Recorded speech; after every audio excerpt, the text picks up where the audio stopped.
Dr. Julius Erving versus the Milwaukee Bucks, the Atlanta Hawks, and the ABA. This was a huge controversy over which team had the right to acquire the next megastar in basketball. It got so ugly that they had to let a judge decide the fate of Dr. J's playing career. He had the opportunity to form the next great dynasty of the NBA, but he was forced out of the league. Here's how it happened. After playing for 3 years at the University of Massachusetts, he was ready to start playing professional basketball, but he wasn't eligible to play in the NBA just yet. The league did not allow teams to draft players who were fewer than 4 years removed from high school. He had to finish his senior year first. However, he did have the option to play for another professional basketball league that existed at the time. There was the American Basketball Association. The ABA instituted a hardship rule that would allow players to leave college early. He took advantage and signed a 4-year contract worth $500,000 with the Virginia Squires.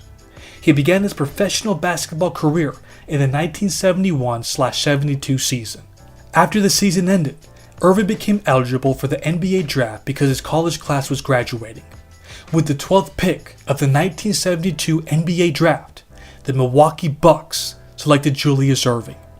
He was joining a team that won 63 games. They had the reigning MVP, Kareem Abdul-Jabbar, and the greatest point guard in league history up to that point, Oscar Robertson. You couldn't ask for a better situation. You're already the best talent in the league, and you have the chance to win right away. Not only that, but you had the rare opportunity to win multiple titles with Kareem, who was in the prime of his career. But there was a slight problem. A few days earlier, he signed a 5-year contract with the Atlanta Hawks worth $1 million with a $250,000 bonus. The signing with Atlanta came after a dispute with the Squires where he demanded a renegotiation of the terms. He discovered that his agent at the time, Steve Arnold, was employed by the Squires and convinced him to sign a below-market contract. You can say that he had a huge conflict of interest. Now there was a dispute between 3 different teams from 2 separate leagues. Who had the rights to this generational talent? This is where all the madness started. First things first, why would the Atlanta Hawks even think about signing a player that was already under contract and was entering the NBA draft? This is what Bill Putnam, president of the Hawks, said to the New York Times, quote, "We consider Erving a professional player, and therefore he was not eligible for the draft.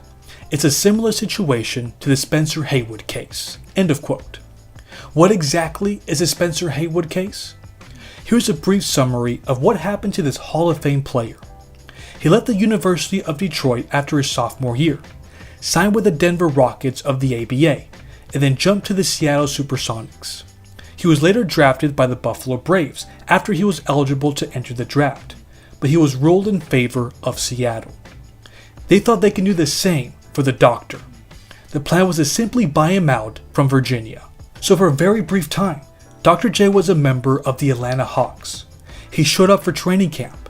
He was learning how to play with his new teammates. Those teammates include Hall of Fame players Walt Bellamy, Lou Hudson, and Pete Maravich. Imagine him joining this loaded squad. They would have been instant title contenders, and they would have been the most exciting team in the NBA.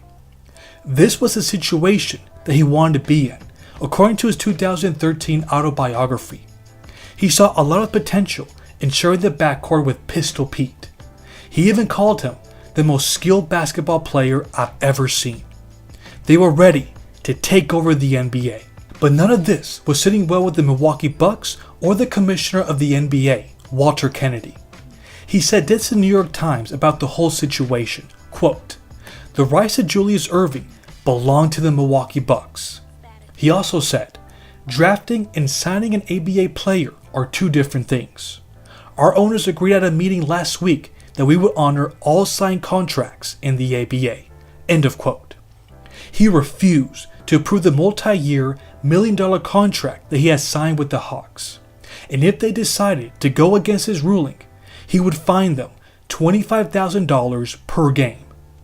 Believe it or not, they were more than willing to pay whatever price to keep this player.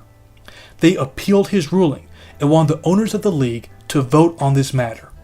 In the meantime, Dr. J played a total of 3 preseason games with the Hawks.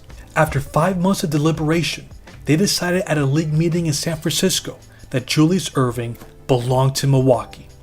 They thought it was important for the league to respect the draft rights of each team.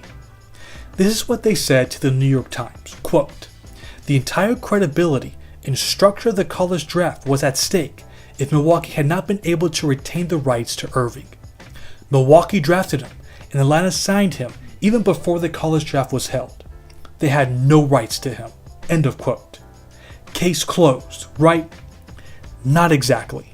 Over in the ABA, the Virginia Squires decided to take this matter to court. They filed suit in federal district court in Virginia, seeking an injunction to prevent Julius Erving from playing for another basketball team.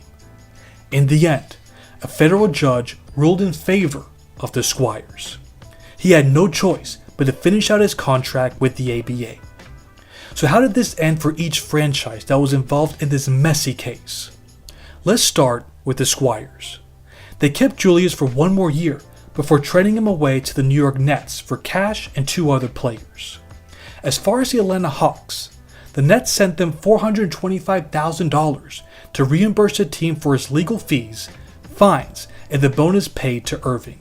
They also received draft compensation when the ABA merged with the NBA in the 1976-77 season. As far as the Milwaukee Bucks, they got screwed over.